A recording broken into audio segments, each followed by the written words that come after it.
There are multiple reasons why I am hopeful. I want to cite two, and why I think we are at a hinge point in history that could swing back to a reaffirmation and re-energizing of democratic momentum in the world. One is, I think the Chinese regime, and Putin as well, have just simply grossly overreached. And more people, not only in the United States, but we're seeing now in Europe and certainly in Asia, recognize this and are rallying together to try and, there's no other word for it, contain their projection of sharp and hard, even military power, and defend democratic principles and norms. And I want to tell you, I think you know how I feel about the incumbent in the White House now, so this isn't an effort to legitimate him. I spent a lot of time in Asia last summer. Donald Trump is very popular in Asia. He's very popular in India. He's very popular in Taiwan. He's very popular in parts of Hong Kong. He's very popular in Japan, because these countries are really scared of the rising Chinese hegemon, and they see Donald Trump as the first American president pushing back against that.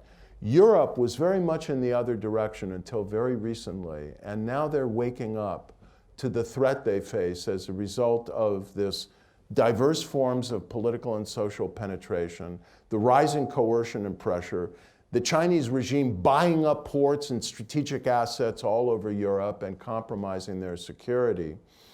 And they're beginning to rally to a more alert posture as well. Secondly, I think Russia and China and all these authoritarian regimes have massive vulnerabilities. And one vulnerability they share without exception, Turkey, Russia, China, Venezuela, you name it, Hungary, quite notably, is they are breathtakingly, relentlessly corrupt. And as the corruption gets exposed, and it has been exposed to much of the population, even in China, certainly in Russia, and so on, it is undermining their legitimacy. Why do you think Xi Jinping is so nervous and Putin is so nervous that they can't allow any opposition expressions on the internet? And can you imagine what Xi must be doing now, freaking out about 2 million people in the streets of Hong Kong? They're not secure. They're not self-confident deep down. They're constantly worried about their legitimacy. And there are things we can do by fighting and exposing their corruption and the dirty flows of money washing onto our shares through the channels that are permitted by anonymous real estate purchases and banking transactions and asset purchases of various kinds that can push back against this. And finally, I see a lot of political reform happening in the United States. I talk extensively about ranked choice voting in my book, which the state of Maine not only adopted once by voter referendum to get more voter choice and to try and transcend polarization in their politics, but when the politicians took that victory away in the middle of the night, they prevailed a second time by twice the margin in June 2018 voter initiative than they had prevailed the first time. And now you, the humble people of New York City, are going to have a chance to vote on ranked choice voting in, I guess, a public referendum at some point in your next municipal election. I hope you will seriously consider it, because I think it is the single most promising reform to open up our politics and generate incentives to transcend polarization.